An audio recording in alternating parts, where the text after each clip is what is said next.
Muy buenos días, que el Señor te bendiga. Gracias por estar al pendiente de tu tiempo con Dios.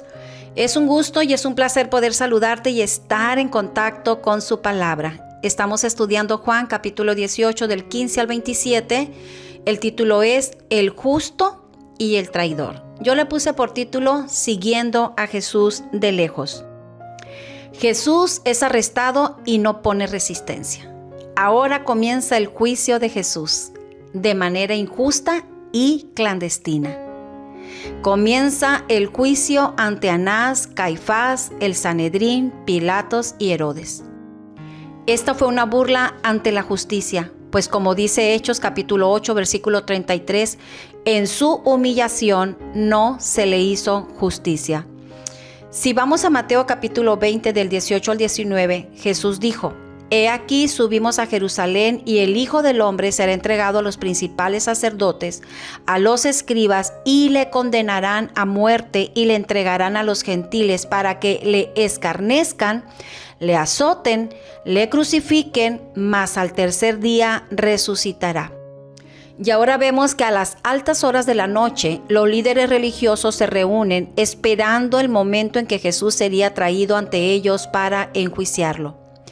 ¿Qué no se supone que el santuario de Dios y que los líderes religiosos, los representantes de Dios, estaban para proteger, para ayudar y para guiar? Mas, sin embargo, en el caso de Jesús no fue así. Y pues vamos a ver que el juicio de nuestro Señor fue un juicio injusto y clandestino. Primero, se supone que debía de haber 2 testigos. Y sí hubo testigos, pero hubo testigos falsos. El juicio fue de noche y no de día, pues los líderes religiosos tenían temor del pueblo. Jesús no tuvo un defensor, no tuvo un abogado, no hubo quien le defendiera. Cumpliéndose así la profecía de la palabra de Dios cuando dice desechado y despreciado. Nos vamos al versículo 15 y 16, dice: Y seguían a Jesús Simón Pedro y otro discípulo. Otra vez el intrépido Pedro. Horas antes del arresto, dice que le venció el sueño mientras estaba Jesús orando al Padre. Después lo vimos listo para pelear con la espada, cortándole la oreja a Malco. Pero si no estuvo listo para orar, pues es muy fácil estar listos para pelear. Y si no estamos listos para orar, entonces seremos de los que siguen a Jesús de lejos, como lo hizo Pedro. Y pues hoy en día podríamos aplicarlo de esta manera. Muchas veces nosotros también seguimos a Jesús de lejos. No queremos abandonar al Señor, pero tampoco queremos abandonar el mundo. No queremos ser criticados, evitamos las burlas de ser identificados con Jesús. En este relato también hablan de un discípulo, dice, desconocido, pero era conocido por el sumo sacerdote. Según las personas que estudian, ¿verdad? Los historiadores dicen que podría ser Juan. Este le habla a la portera para que deje entrar a Pedro. Inmediatamente la portera conoció a Pedro y le dice: ¿No eres tú uno de los discípulos de este hombre? Y él dijo: No lo soy. La primera negación. ¿Alguna vez le han preguntado a usted: ¿tú eres cristiano? ¿Cuál ha sido su respuesta? ¿Le da gozo que lo identifiquen con Jesús? ¿O, como Pedro, negamos y decimos: no lo soy? ¿Qué significa seguir a Jesús? ¿Venir a los servicios a la casa de Dios? ¿Servir en algún ministerio? ¿Leer la palabra? ¿Portar una Biblia? ¿Qué es lo que realmente nos hace seguidores de Jesús? Jesús dijo: el que quiera venir en pos de mí, tiene que negarse a sí mismo, tomar la cruz todos los días y seguirme. ¿Qué parte de este versículo le parece más complicado? Porque podemos decir que seguimos a Jesús, pero no queremos tomar su cruz todos los días. Es demasiado pesada la cruz de Cristo. O la parte de negarme a mí mismo y doblegar mi yo y no hacer mi voluntad sino la del Padre también es cosa difícil. En una ocasión Jesús les dijo a sus discípulos, cuando los discípulos le dijeron: Señor, estás hablando demasiado duro y mira, la gente se está yendo. ¿Y qué les dijo Jesús? Si ustedes también se quieren ir, váyanse. Y Pedro dijo: Señor, ¿a quién iremos si solamente tú tienes palabras de vida eterna? Pedro fue sincero. Pedro estaba determinado a seguir a Jesús, sí, pero ahora le estaba siguiendo de lejos. La primera negación: yo no soy su discípulo, me están confundiendo. Y esto nos lleva a reflexionar y cuidarnos de no echar esas piedras a Pedro, porque en un día le negó 3 veces. pero nosotros pudiéramos estarlo haciendo de manera recurrente, como con nuestra manera de hablar, con nuestra manera de accionar, con nuestra manera de pensar y vivir una vida que no tiene nada que ver con nuestra fe. Seguir a Cristo de lejos nos acerca al fuego de los enemigos de Cristo. Dice el versículo 18, y estaban de pie los siervos, los alguaciles que habían encendido fuego, porque hacía frío, y se calentaban, y también con ellos estaba Pedro en pie calentándose.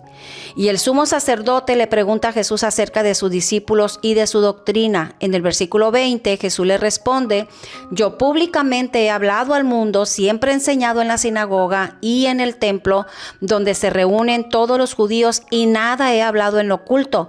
¿Por qué me preguntas a mí? Pregunta a los que han oído que les haya yo hablado. He aquí ellos saben lo que yo he dicho. A lo largo de estos capítulos vimos cómo los líderes enviaban espías, seguían a Jesús, buscaban ocasión para acusarle. Este sumo sacerdote ya sabía todo acerca de Jesús, de sus discípulos y de las enseñanzas, de las señales y los milagros que Jesús había hecho. Pero aún así, buscaba ocasión para que Jesús cayera en su trampa, a lo que Jesús sabiamente le contesta. Todo lo que he hablado, lo que he enseñado y lo que he hecho, no fue en lo oculto, sino públicamente. Cuando Jesús hubo dicho esto, uno de los alguaciles que estaba allí le dio una bofetada diciendo, ¿así respondes al sumo sacerdote? Jesús le respondió, si he hablado mal, testifica en qué está el mal, y si bien, ¿por qué me golpeas? El alguacil estaba obligado a especificar el cargo contra Jesús por la cual le había golpeado, pues el golpe era un castigo y debería de nombrar la acusación. ¿No le enoja a usted esta acción de este alguacil, la injusticia que cometió hacia nuestro Señor Jesucristo? A mí sí, pero también me enoja las veces que participamos en el dolor de nuestro Señor Jesucristo, cuando decimos ser cristianos y no vivimos como tal, cuando decimos que amamos su casa, pero no vamos, cuando no practicamos los mandamientos del Señor, cuando nos es difícil seguir por causa de las circunstancias que a veces aparecen en nuestras vidas. A mí también me duele esta situación. Versículo 24 y 25. Anás entonces le envió atado a Caifás, el sumo sacerdote. Estaba pues Pedro en pie calentándose y le dijeron, ¿no eres tú uno de los discípulos? Y él vuelve a negar y dice, no lo soy. Pero en Marcos capítulo 14, versículo 70, dice, tú verdaderamente eres uno de ellos, porque eres Galileo y tu manera de hablar es semejante a la de ellos. Entonces Pedro comenzó a maldecir a aquel hombre que había dicho, voy a ir contigo hasta la muerte. Nunca más te suceda esto. O sea, él estaba determinado a seguir a Jesús, pero ahora está maldiciendo y está jurando, diciendo, no conozco a este hombre de quien me estás hablando. El juramento de Pedro de no conocer a Jesús es como si él hubiera dicho, que me mate Dios y yo estoy mintiendo. Qué fácil es maldecir cuando seguimos a Jesús de lejos.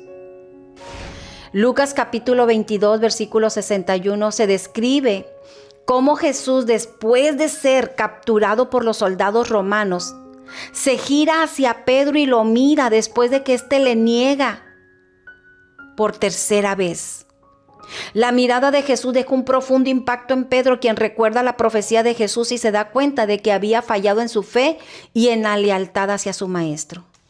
La mirada de Jesús no fue una mirada de te lo dije, Pedro. No fue una mirada de reproche, sino Pedro, te sigo amando. Estoy rogando al Padre para que tu fe no falte. Comprendo tus debilidades. Sabía que me ibas a negar. Pedro, te sigo amando. Ve y llora, Pedro, llora amargamente, pero te espero para que restaures tu fe en mí. Eso no quiere decir que la negación de Pedro no le dolió a Jesús. Claro que le dolió, como también le duele cuando nosotros le negamos.